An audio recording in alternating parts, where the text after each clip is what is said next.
Eva Braun, a former assistant in the photography studio of Heinrich Hoffmann, the personal photographer of Adolf Hitler. Few people knew the strange hold Hitler seemed to have over women. Before Eva, at least 2 women closely associated with him attempted suicide, quietly entered Hitler's world in the early 1930s. At first, she was just another face in the background, a young woman working behind the scenes, unnoticed by the world. Eva Braun first met Hitler around 1929, when she was just 17 years old. By 1932, after a suicide attempt, reportedly driven by emotional distress and Hitler's distance, he began to take a more active interest in her life. With Eva came her younger sister, Gretel Braun. At Hitler's mountain retreat, the Berghof, Eva lived in the shadows, while Hitler met with high-ranking Nazi officials and discussed matters that would shape the fate of Europe.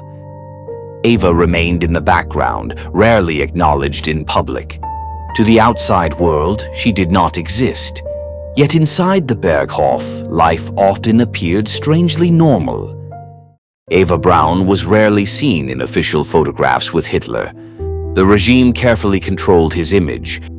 According to Julius Schaub's wife, who observed Hitler in private, Das Gerücht, dass Adolf Hitler Frauen he was not the cold, distant figure many believed him to be. He enjoyed the company of women and was entirely capable of affection. Still, opinions about Eva varied. Joseph Goebbels reportedly dismissed her as insignificant, calling her shallow and unimportant. Even Heinrich Hoffmann, who introduced her to Hitler, described her as an ordinary young woman concerned with appearance and attention.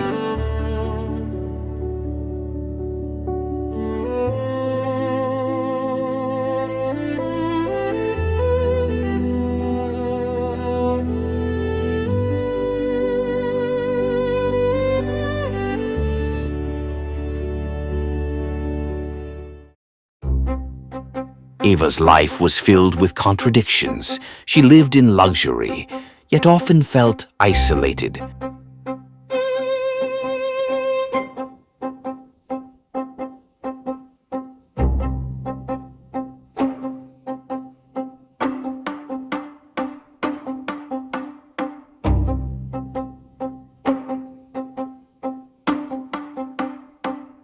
Her personal diaries revealed loneliness, emotional neglect, desperate longing for Hitler's attention.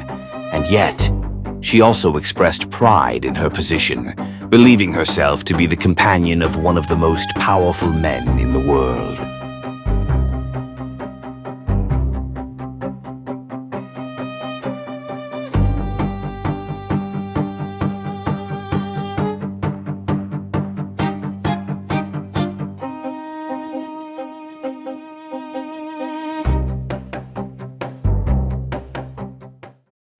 The household itself was not without conflict.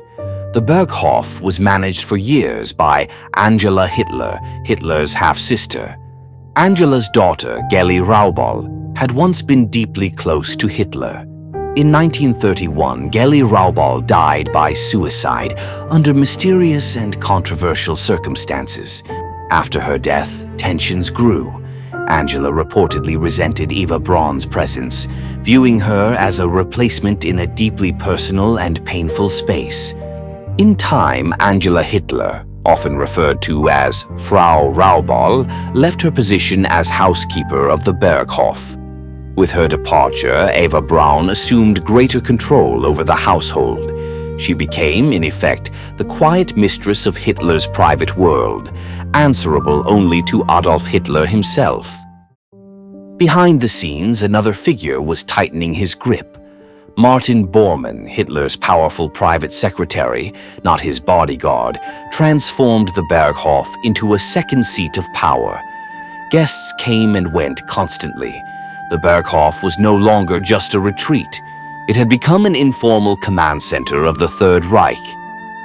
Among those who passed through its doors were some of the most influential figures of the era: Benito Mussolini, Galeazzo Ciano, the Duke of Windsor and Duchess of Windsor, and, of course, Joseph Goebbels, a frequent and influential visitor.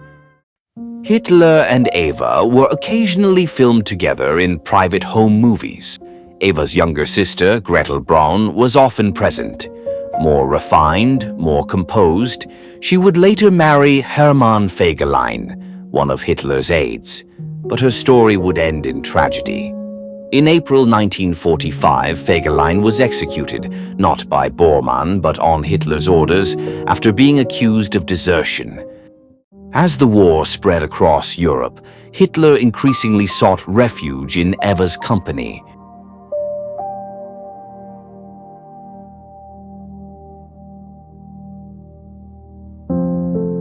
Rumors circulated, whispers of a secret child, but no credible evidence ever confirmed such claims.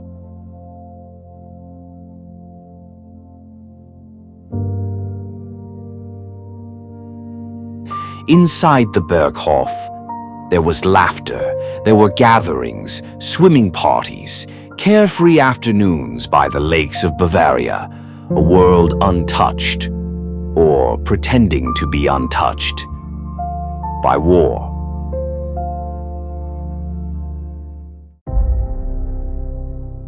While Europe burned, life at Berchtesgaden seemed frozen in time. Picnics, sunbathing, water sports on quiet alpine lakes.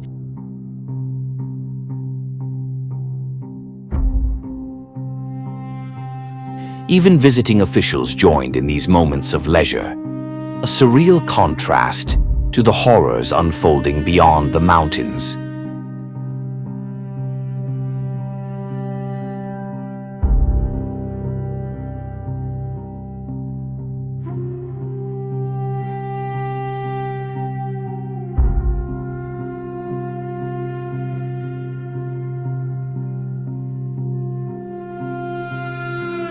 Far away in the Atlantic, German U-boats, organized into deadly wolf packs, were sinking Allied ships, sending thousands to their deaths.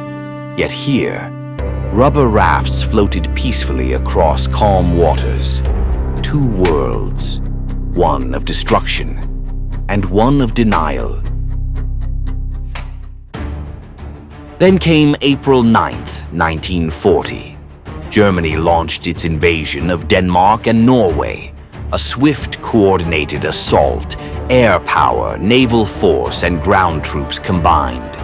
Both nations fell quickly under the overwhelming force of the German war machine.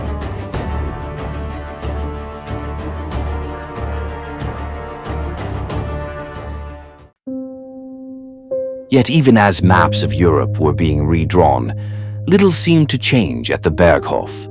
The same laughter, the same gatherings, the same illusion of normal life. But beneath it all, something darker was growing.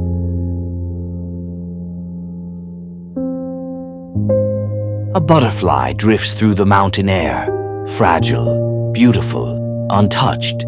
But beyond those mountains, steel wings fill the skies, bombers, transport planes, machines of war. And while one world plays beside quiet lakes, another burns.